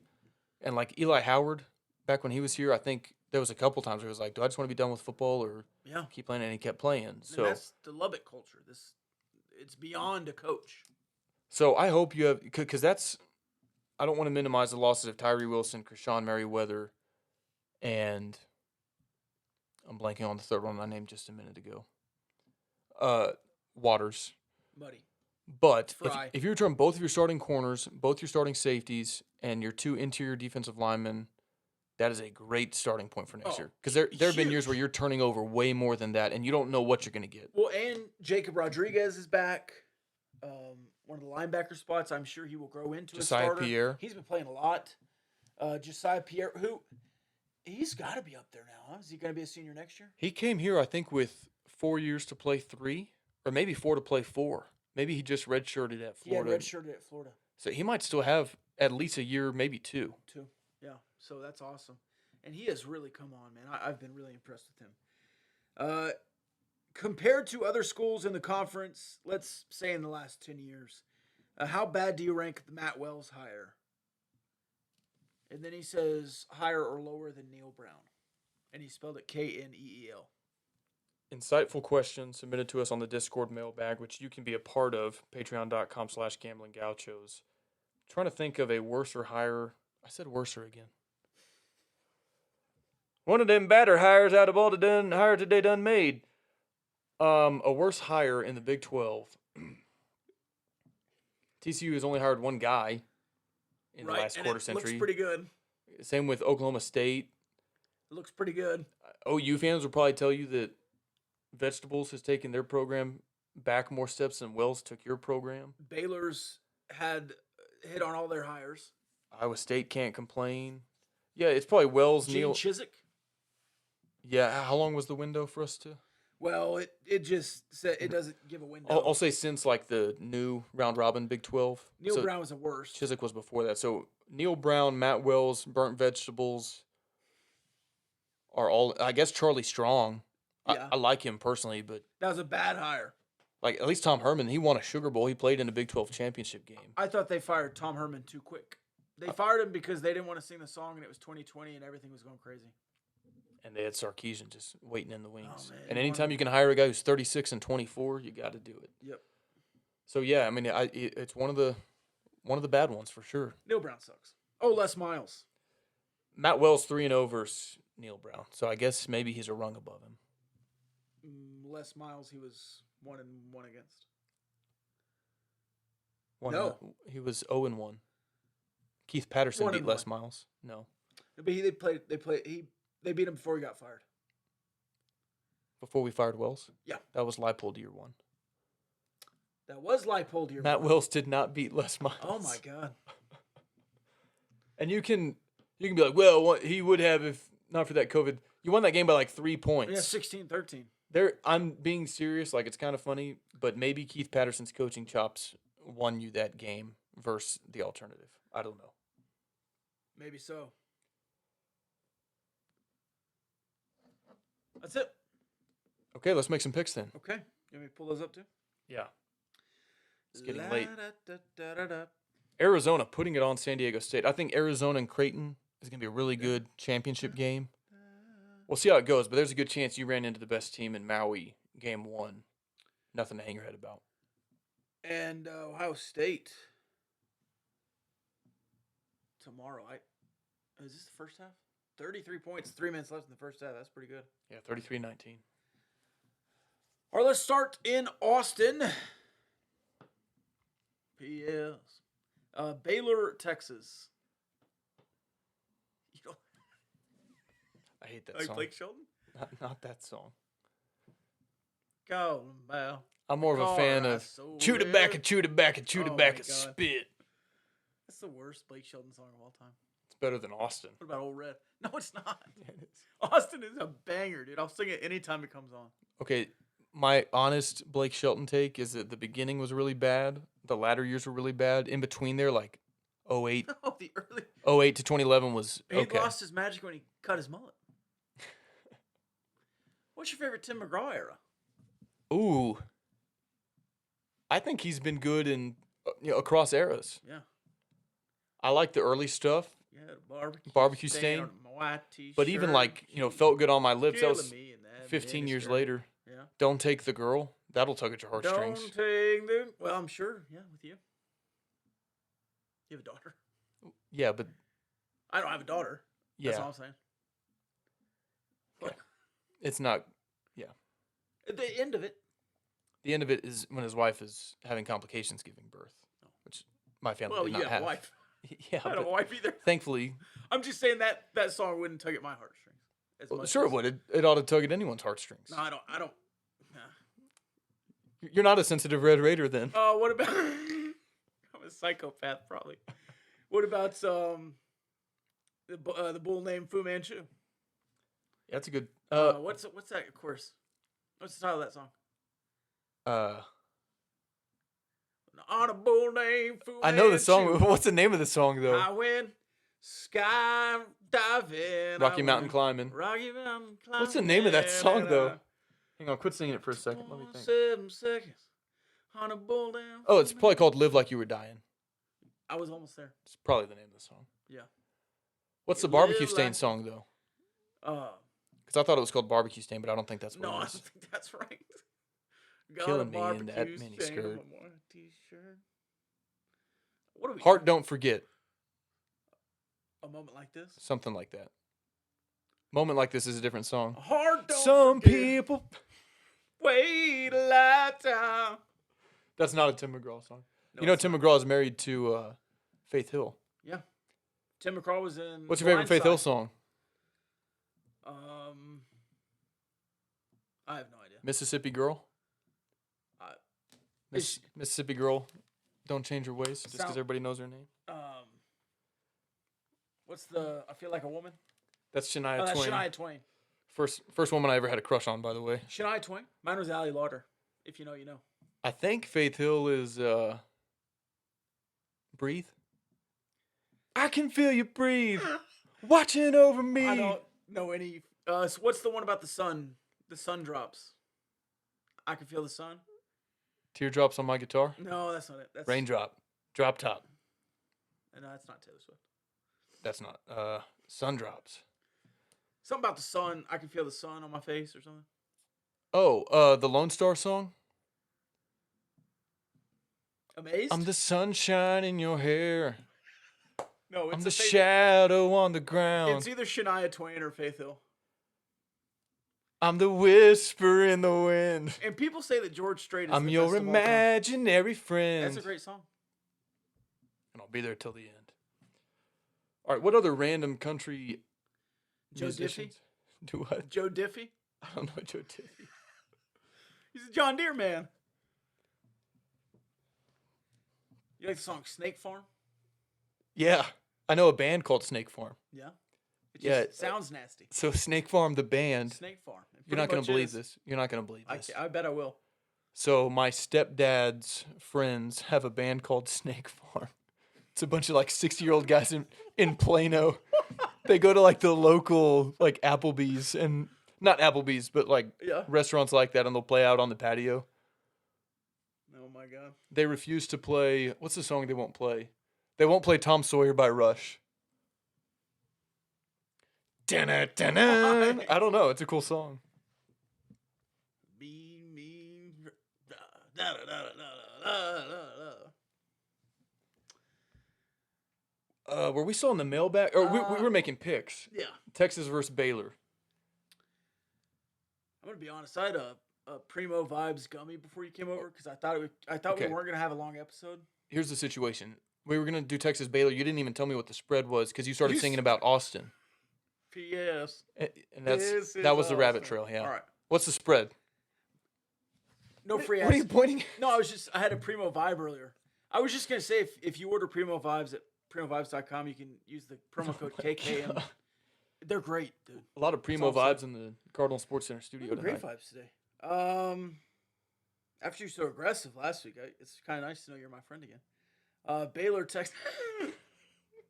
Baylor 8.5-point dog on the road against Texas. Yeah, Dog. give me the plus 8.5. Really? Really.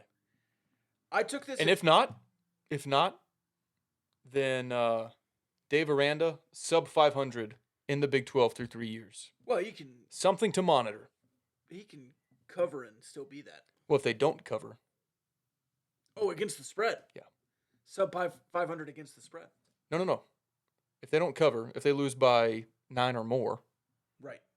then they will have for sure lost straight up, and he'll be below 500 straight up in Big 12 play through 3 years. Right. But Despite everybody wanting to, and I quote Dennis Green, crown his ass. but they could cover and still be all that. But I said if they don't, then Dave Aranda will be below 500. You see what he does?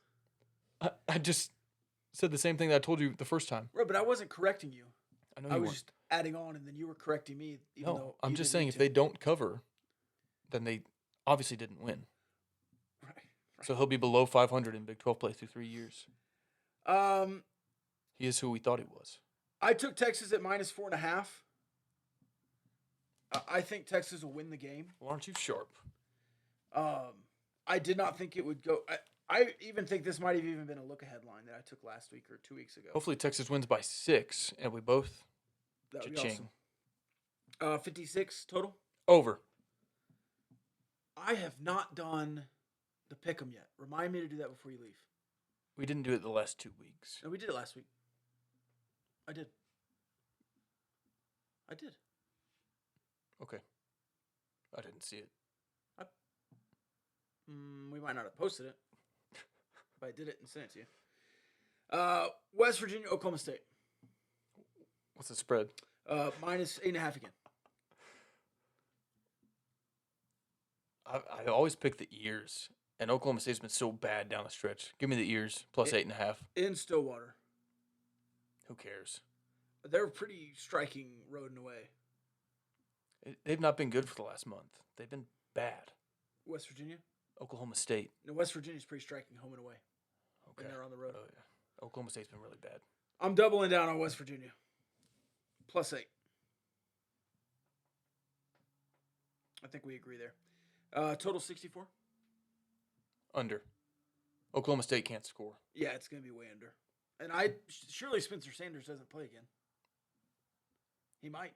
I don't know. The usage rate on him against Oklahoma was insane. After he couldn't play but a quarter against Iowa State.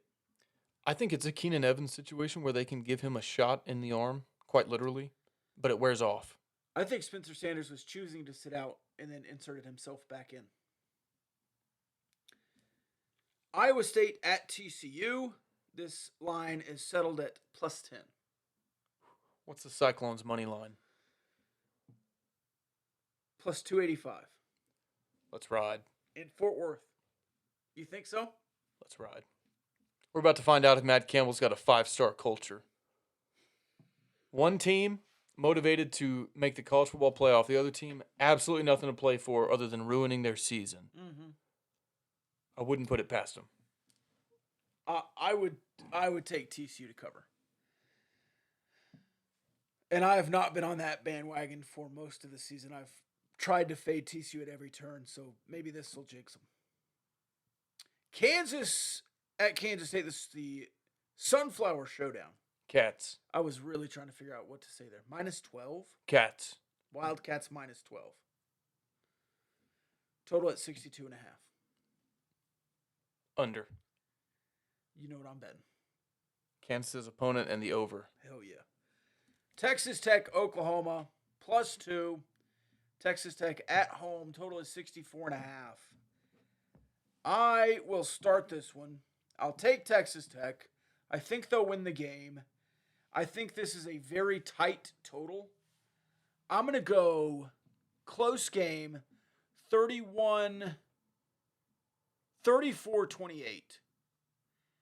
And it's 27-28, fourth quarter, and Taj Brooks scores, and they have to review it, and they call it confirmed. Just like Torian Anderson. I'll say Texas Tech wins. I'm a believer in the momentum, both within this season and of the program generally, and I think you're finally going to check these boxes that we were talking about. First winning conference record, all that good stuff. I'm a believer. I don't know what the game will look like. I think you just find a way to win at this point. Yeah, and it's really hard to peg, huh? Because on one hand, just run the damn ball. But on a bunch of other hands, you know, what does Tyler Shuck do well? What is this defense susceptible to? What are your guys doing? You got to figure all that out. Do you want to say a bunch of stuff we're thankful for before we wrap up? I don't know if we have to do a bunch, but we can certainly do that. Well, it's a season of Thanksgiving. Yeah. Do you have them written down? Got a few. Okay. We didn't prepare for this. Hopefully, off the top of your head, you can think of some stuff that Sure. you're thankful for. Yeah. I am thankful for the Parlay Picadors. It was back in, May, off season, a little bit bored, not really sure what we were doing next with the podcast. I was like, dude, what if we start a Patreon? And you were like, yeah, what would we do? I was like, I don't know. We'll figure out the perks later. And I think your dad was the first Parlay Picador. Tyler was. Okay. In the Discord, and then my dad was second. We had 4 subscribers for a while there, and then kind of picked up. I remember when it really felt alive was the Big 12 baseball tournament. Yes. Well, we got the Discord rocking. Yeah. Because I think we had the Patreon for a little bit before the Discord. Yeah. But anyway, it's grown into a really fun online community, but also offline. I've gotten to meet a lot of them, and some of them that I knew before, get to know them a little bit better when they come to Lubbock for game day weekends. And it's just a lot of fun. And not to get all sappy and crap, but people,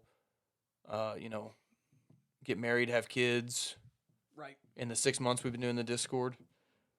And it's fun. It's you feel like you know these people and they're your friends. And so we didn't have that 6 years ago, even though we had the podcast up and running for close to a year. So it's been a lot of fun. Maybe it's not for everybody, but if you do want to join and be a part of that, patreon.com/GamblingGauchos. It's $5 a month.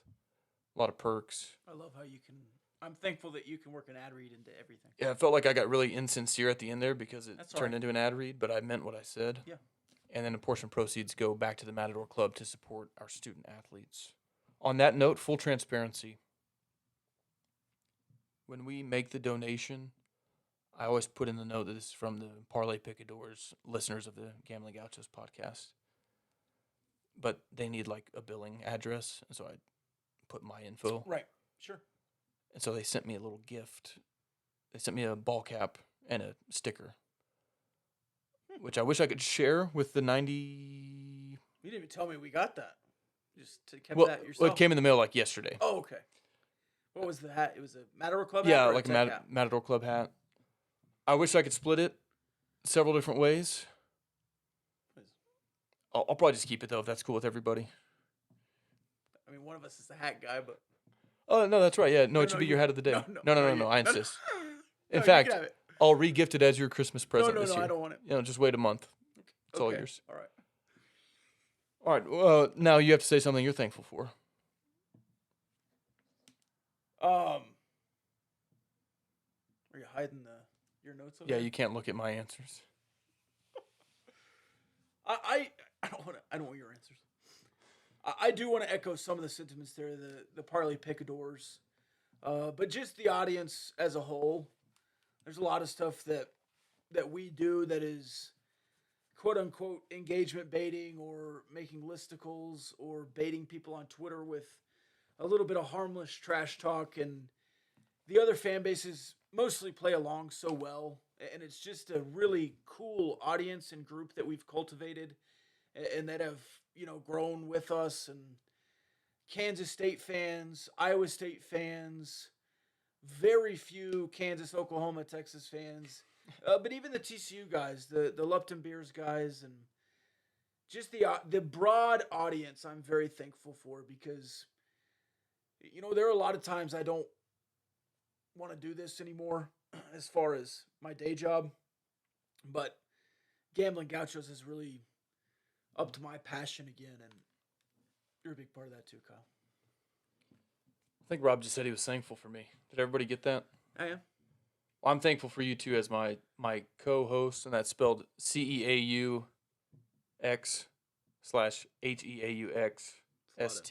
A lot of vowels there. The co-host. We told the story before, but it was funny. Like when we started reaching out to sponsors trying to monetize the podcast, they're like, "So how long have you guys known each other?" And we're like, 3 months. So it has been cool that, because you never know how things are going to go when you just slide into a stranger's DMs. Right. But I feel like episode 1 we had chemistry, which I knew we would based on how we both tweeted. I was like, me and this guy are simpatico. But yeah, it's been a lot of fun. You all right over there? Getting emotional. You got some West Texas in your eye? Yeah. I'll echo that too. That I'm thankful for the camaraderie with other content creators and fans, both of Texas Tech and other schools. Like it doesn't always have to be. There's a certain segment of fan. It's like hyper defensive. They think anything they see on Twitter is trash talk, and I'm like, I really don't have anything bad to say about Kansas State, Iowa State, West Virginia, Oklahoma State, Baylor. Yeah, but guys like Cyclone Larry just make it fun. Yeah. So and there's people like that across Big 12 Twitter. Even Kyle Umlang. There's a certain side of him that we got to see that others may not. And look, it all boils down to like, how seriously do you take Twitter? Yeah. And if you hate read Kyle Umlang's tweets, then yeah, it'll probably piss you off. If Are you're you saying it's not that serious? Yeah. If you read a tweet about Dana Beers and you take it seriously, maybe just take it less seriously. Yeah. No, like there's a fine line, because sometimes we will tweet like actual data and like It's just facts though. serious analysis, but there's also other times you're just goofing around on Twitter and it's not that deep. Yeah. I'm thankful for our sponsors, Very thankful. Day one and the new ones. because you and I starting off, we're two idiots just talking ball, which is fun. And then as it grew, thanks to our audience and our followers, it became more of a platform where you can promote stuff. And we try to promote good things. We've done, Matador Club. We tried to promote buying school supplies for teachers, and also promoting local businesses, small businesses, and so it's been fun to have businesses kind of buy in and hopefully think highly of us and the platform, and we of course think highly of them and want to support them in what they're doing. And so I'm thankful and grateful for all current and past and future. Our email address is gamblingauchos@gmail.com. Did it again. Sponsors. I can turn any serious, sincere Yeah. sentiment into a cheap ad read, like a used car And salesman. It doesn't matter if it's the free sponsors that were with us just so we sounded cool in the first couple of episodes. Sponsors that are not around anymore. It's like, wait, you guys are getting paid for this? Yeah. See, shout out to Senior Chubbies and Curbside Car Wash. Curbside car wash, yeah. Friend of mine. You really should call Gabe though. He's good. But you know, it's not the times that you talk sports with friends. It's really the memories you make along the way, huh? What if the real gambling Gauchos was the friends we made along the way? Isn't that a Blackbeard quote? It's not all the villages we pillaged and Yeah, I'm not sure on booty that. we secured. The real treasure was the friends we made along the way. Yeah. What else are you thankful for? Joey McGuire.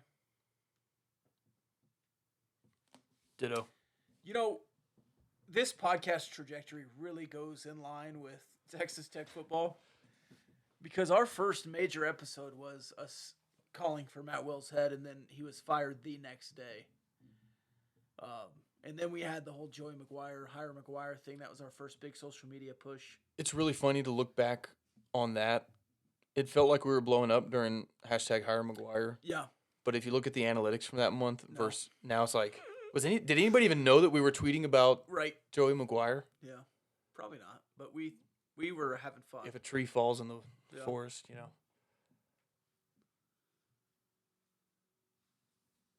Do you have anything else? Oh yeah, I mean, I'm a pretty thankful guy. I'm thankful for your family that allows you to miss so much time and come to all these episodes. Yeah, honestly, pretty insane volume of And content listen to us. during football season. You and I do 3 episodes a week. Yeah. Gad is usually 30 to 45 minutes, but these drone on, and it's my fault. It's like, oh, we just I did an think hour and 45 minutes Pretty equal. because Kyle was telling stories about his high school football coach. Hour 45. Yeah. Yeah, I told you. I got a good sense for It's this. really an hour 50, but I don't remember how long we had it on before we started streaming. And so yeah, it is. This is funny. We were also singing country music for about 2 when we minutes. when we started the podcast, I Uh-huh. knew that my wife was with child, but it was at the stage where I wasn't allowed to tell anybody. Yeah. So I was like, I'm about to start this podcast with this guy. Like, he's gonna be throwing a curveball, 6 or Right. 7 months into this, and usually we always make it work. Like, put her down for bed, and then I come over to record the podcast or whatever. But yes, I am very thankful that my wife allows us not to do like 1 episode a week, but 3 a week, Right. and communicate with people on Discord and publish articles on Patreon. She drops a couple hammers in there too. Yeah, she's like the silent assassin. She'll lurk until just the right moment on Discord, and I then don't know that that's a great. it's fine. So, never mind. So yeah, thankful for that as well. And yeah, my mother-in-law is like probably our most loyal listener. I think she's Yeah. probably listened to every single episode, which even That's awesome. I have not done. That's awesome. I have not either. How often do you listen to our podcast? I don't. I do sometimes just for feedback. Like when we first started, I was Yeah. like, man, I say every other word. Yeah. Texas Tech I didn't will think you were that bad. win. I'm sure I still suck at it sometimes, but I think I've gotten better. I also do 15 hours of live radio, so I don't need to listen to my voice any more than I already do. Right. I also like to listen to 17 interviews over hours. again because a lot of time during interviews, I have listened to interviews, yes. I'm thinking about the next question or like a follow-up, Mm-hmm. and I learn more when I re-listen to the interview. Yeah, sometimes I'll go back on patreon.com/gamblingauchos to listen to some of those great. Okay, that one was your fault. Dusty Womble, I'm thankful for all the people that have joined us as guests, especially early on, Yeah. because I think now, not to, I mean, BJ, 600 followers maybe when he. yeah, Before we even started the podcast, I actually reached out to people don't know this. I reached out to BJ as being like a third host and joining us way more often. We worked kind of a. I don't think I actually ever asked him that. We talked friend of the about show asking him that. type arrangement. Yeah. But yeah, so it's one thing, and I don't want to minimize at all the guests we have currently. Oh no. But if we reach out to, let's say, like some beat writer at a local newspaper to get some insight on the next opponent we're playing, they go, oh, these guys have 13,000 Twitter followers. They're probably legit. They have an audience. I'll do it. But we had like a literal NCAA record holder, BJ Simmons. Yeah. When our logo on Twitter was Rob's Memoji. BJ's probably like, who the hell are the Gamblin Gauchos? What is that? And now me and BJ he'd been on the Rob Bro show. Okay. So we had some. Okay, yeah. standing No, there. you had your ties. But still, Dallas Braden was real early. Jeff Goodman. Jeff Goodman bit on the Uh, bait. As a joke. So, I mean, Jeff Goodman, we just DM'd him and he was like, yeah, sure, I'll come on your podcast. We're like, oh, okay. And Yeah. then you tweeted as a joke, who should we get next? And somebody was like, Dallas Braden, and they tagged him. Yeah. And we're like, yeah, right. And he responds and we're like, oh, okay. And so we All DM right, him, we're like, yeah. do you want to come on our podcast? He goes, yeah. Has he ever answered us? No. Should we quadruple text him? Well, we need to ask him if he wants to come on again. We definitely will. That'd be good to catch up with. Yeah. But Sonny Cumby, Yeah. something I never talked to you about on the Sonny Cumby interview, just kind of a funny thing. I've talked to Sonny Cumby before, but really just like either in a press conference or like I'd never interviewed him one-on-one. And when we opened that interview, he was like, yeah, it's great to talk to you guys again. And I was like, well, again, I don't know if it's again. Sonny Cumby must have read and mastered Dale Carnegie's How to Win Yeah. Friends and Influence People. So good. He is so good. He We were old friends, man. if I was a 3-star prospect, I would probably go play for Sonny Cumby. He would win me over Yeah. and my mom over in my mom's life. She'd be like, you need to go play for that guy. Yeah. He's going to be really successful as a head coach. I don't know if he's in the greatest spot, but sometimes you just got to take the job, and I think he could turn that around. So yeah, he in that interview, you're right. He had never met me before, No. had never talked to him, but he pretends like I'm some old friend. Yeah, Hey it man, was good to catch awesome. up with you again. I'm like, oh, Yeah. okay. It made you feel good. Yeah. So yeah, having guests like that really, in some ways, we probably don't or didn't deserve their time at the time when we interviewed them. It's pretty cool when they will, come on and share some insight with us. Yeah, So and a lot of that is they're also thankful for that too. childhood heroes. I grew up a Sonny know. Cumby, BJ Simmons fan. Yeah. We talked to Mickey Peters way early. Yeah. He was maybe our second guest, Mickey Probably Peters. so. Yeah. Even guys like Norris Odiase. Norris Odiase, Keenan Ward, where More recent. We're older now, but it's also amazing to watch those guys play and then connecting on a different level. So Yeah, because those two were students when I was a student, and so I was like going to the games to cheer on yeah, my peers, like age wise. Like those guys theoretically could have been in my math class or whatever. Certainly I was not. already gone. Certainly not my peers athletically. well, you're in a sub 540. Almost. Yeah. And I'm thankful for the latest addition to the Gamblin Gauchos, Ryan Mainville, Yeah. because I wouldn't say it's a heavy lift for us. We enjoy what we do, but it's a lot of content to get out there. He knows basketball better than you and I do, and so we've always been impressed with him as a content creator and as a person with a lot of valuable insight, and so we were honored that he wanted to be part of the team, and that's just getting rolling. What's up? Speaking of rolling, I'm also very thankful for Phase 3 that I think is going to be really, really cool for a lot of reasons. And we can't exactly tell you right now what it is, but very soon we'll be able to. Would you say, do you have a date on that? Do we want to say the date that we're going to release that? I'm not sure of an exact date, but I think we're going to be able to stake our claim soon. Yeah. It's just, we're living on the plains of We'll get it all out West there in plain Texas. sight. Yeah. Yeah. All right, final thoughts? Happy Thanksgiving To all the Gauchos listeners, thank you to our sponsors. Hope everybody has safe travels if you're going across the state or across the country to be with friends and family. Enjoy your holiday. Love y'all.